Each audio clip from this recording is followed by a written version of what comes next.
विपक्ष जो India alliance है ये एक तरह से तीसरा मोर्चा है और जब भी देश में बाकी सभी राजनीतिक दलों ने एक साथ आकर चुनाव लड़ा है तो इस देश में कोई भी ऐसा प्रधानमंत्री या सरकार नहीं बची जिसको वो हरा नहीं पाए हों और सरकार तीसरे मोर्चे की बनी हो। लेकिन ये पहली बार है आज़ादी के इतने सालों बाद कि सरकार जो है मोदी जी उन पर हैवी पड़े तीसरे मोर्चे पर और फिर भी सीटें ज़्यादा निकाली और सीटें जीती।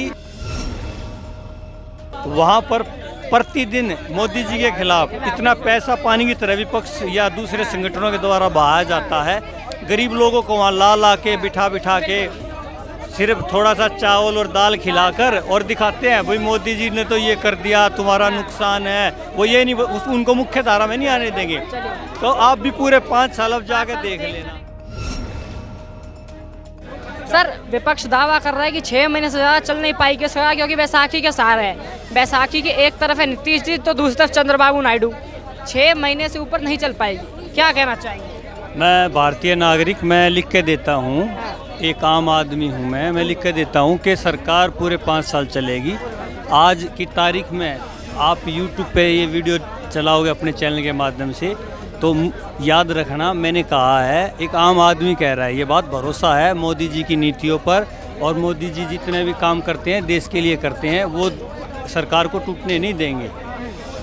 नहीं देंगे यानी कि नहीं बातें चलाएंगे सरकार के। हाँ, विपक्ष कह रहा है कि मोदी जी ये तो सारे सारे जुमले पहले जुमले करते थे, अब भी जुमले कर रहे हैं, लोग छोड़ के जाएंगे इन लोग। विपक्ष जो इंडिया अलायंस है ये एक तरह से तीसरा मोर्चा है और जब भी देश में बाकी सभी राजनीतिक दलों ने एक साथ आकर चुनाव लड़ा है तो इस देश में कोई भी ऐसा प्रधानमंत्री या सरकार नहीं बची जिसको वो हरा नहीं पाए हों और सरकार तीसरे मोर्चे की बनी हो। लेकिन ये पहली बार है आज़ादी के इतने सालों बाद कि सरकार जो है मोदी जी उन पर हैवी पड़े तीसरे मोर्चे पर और फिर भी सीटें ज़्यादा निकाली और सीटें जीती और प्रधानमंत्री बने। सर, पहले से तो सीटें कम हो गई, इस बार बहुमत लाना ही मुश्किल हो गया। हमारे देश की जो जनता है वो विकास को नहीं देख पाती और वो उस काबिलियत को भी नहीं देख पाती कि ये कैंडिडेट है या ये पार्टी है, इस पार्टी का पिछला क्या इतिहास रहा है, इन्होंने पिछले कहाँ खड्डे खोदे हैं, कहाँ देश के लिए काम किया है।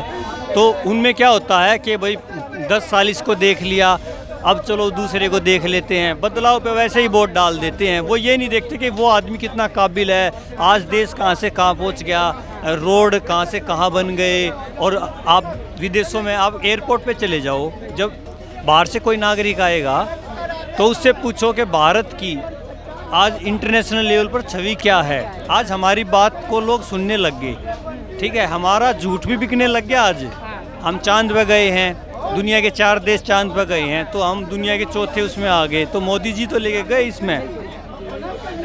और यहाँ क्या है, मैं हरियाणा से जाता हूँ तो मैं देखता हूँ हर दूसरे तीसरे खेत पर सोलर पंप लगे हुए हैं। अगर ये यहीं पर सरकार दूसरी होती तो इतने खेतों में नहीं लगते।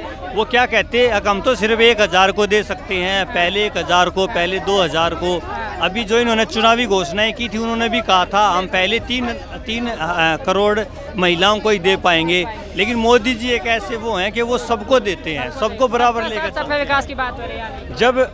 जब वो 2014 में आए थे तो उस समय भी ये फैलाया गया था कि ये तो दूसरे माइनॉरिटी को ख़त्म कर देगा, तानाशाह है, ये है, फिर जुमलेबाज बताया गया।